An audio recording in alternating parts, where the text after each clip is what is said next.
ఈ ఇన్ఫర్టిలిటీ అనగానే మగవాళ్ళు ఆడవాళ్ళని బదనం చేయడం, ఆడవాళ్ళు మగవాళ్ళని చేయడం ఉంటుంది. కానీ 1/3 ఫీమేల్ ఫ్యాక్టర్, 1/3 మేల్ ఫ్యాక్టర్, 1/3 ఇద్దరికి కలిసి ఉంటుంది అన్నట్టు. అండ్ ఈ లేట్ దాంతో కూడా ఇంత పూర్వం ఎర్లీ ఉంది కాబట్టి బాగానే ఉండేది, కానీ లేట్ వచ్చేవారు కూడా మనకు ఫర్టిలిటీ ప్రాబ్లమ్స్ ఎక్కువైపోతుంది, ఇన్ఫర్టిలిటీ ఎక్కువైపోతుంది. ఇంకొకటి ఏంటంటే మనం కొన్ని బ్యాడ్ హ్యాబిట్స్ నేర్చుకుంటున్నాం అండి. వెస్టర్న్ కంట్రీస్ నుంచి have 1 child, no child, these are all ridiculous things. మనం ఈరోజు ఇండియా గొప్పతనం ఏమంటున్నాం, డెమోగ్రఫీ, మనకు యంగ్ పాపులేషన్ ఎక్కువ ఉంది, ఇవన్నీ ఇవాళ మనకు పిల్లలు లేకుంటే రేపు ఫ్యూచర్ ఏమవుతుంది, అన్నీ పోతుంది. ఇంకొకటి ఏంటంటే ఫర్టిలిటీ రేటు 2.1 ఉండాలన్నారు, దాన్ని రిప్లేస్మెంట్ రేట్ అంటారు. అంటే ఒక లేడీ ఆవిడ మొత్తం లైఫ్లో 2.1 చిల్డ్రన్ యావరేజ్, అంటే 2.1 అంటే ఉంటే మన పాపులేషన్ స్టాటిక్ ఉంటుంది. దానికన్నా తక్కువైపోతే ఓవర్ టైం పాపులేషన్ తక్కువైపోతుంది. అది మంచిది కాదు.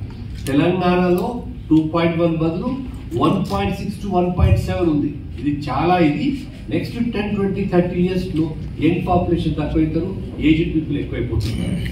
So this is very wrong. This should be, the fertility rate should be more than 2.1 for it to go. కొన్ని రోజుల అంతా పెద్దవాళ్ళే ఉంటారు ఇక్కడ. సెకండ్ థింగ్ ఏంటంటే సెక్షువల్ డిస్ఫంక్షన్ ఉంటుంది. డాక్టర్ గారు చాలా క్లియర్గా అన్ని ఎక్స్ప్లెయిన్ చేశారు. చాలా చిన్న చిన్న ప్రాబ్లమ్స్ కూడా ఉంటాయండి.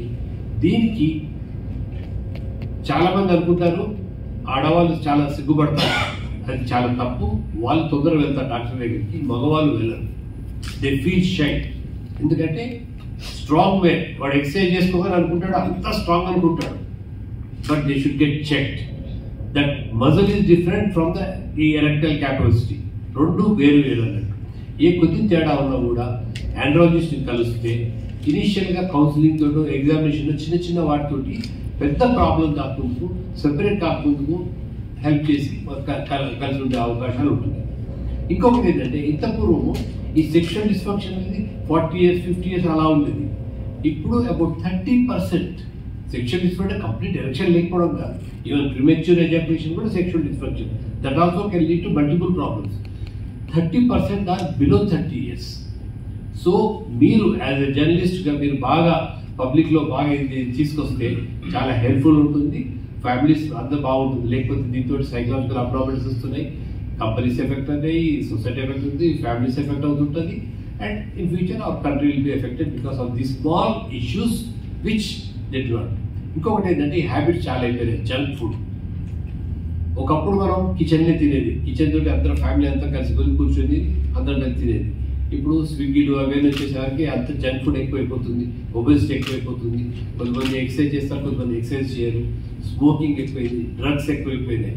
ఇంకొకటి ఏంటంటే చాలామంది ఈ సైకాట్రిక్, బికాస్ జాబ్ దొరకడంలో ప్రాబ్లమ్స్ వస్తున్నాయి. జాబ్ దొరికి స్ట్రెస్ ఉండి బాగా ప్రాబ్లం ఉందని కూడా ప్రాబ్లం ఉంది, కాబట్టి సైకాట్రిక్ దగ్గర వెళ్తున్నారు. Majority of the psychiatric drugs cause some amount of sexual dysfunction. దాంతో మళ్ళీ వేరే ప్రాబ్లమ్స్ వస్తున్నాయి. సో ఇవన్నిటికీ మెంటల్ హెల్త్, మెన్స్ హెల్త్ మంచిగా మెయింటైన్ చేస్తే చాలా వరకు ప్రాబ్లమ్స్ తక్కువ కావచ్చు, మన కంట్రీ ప్రోగ్రెస్ కావచ్చు, ఫ్యామిలీస్ హ్యాపీగా ఉంటారు, ఇద్దరు భార్య భర్తలు and families. Simple way. Now, very often, young couples who recently got married, they come to us with complaints of infertility, and we realize that they have gone through a lot of tests for the female partner, but there have been no evaluation for the male partner. So we want to again focus on this point that it is very important to evaluate the man along with the woman at the same time when they are going for fertility assessment. So this initiative starts from today, and there are 2 programs. One is for sexual wellness and other is for fertility potential assessment and infertility counseling. So I hope this program will help our youngsters a lot. Thank you. I'm a consultant urologist and andrologist at AINU Hospital, Banjara Hills.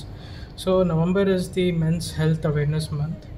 So we have planned an initiative where we are focusing on young men who usually face issues with their sexual health and also are facing infertility issues. Now the theme is to focus on these issues and help the youngsters understand the situation better and get a good idea why they are facing these issues and how to get out of it. So due to lack of education about these issues, probably during schooling or due to their inability to discuss with their close family and with their friends, these issues are often hidden, and these problems grow to a big level, and that is when they come to us. We want to avoid that, and we want them to understand what is the best way out.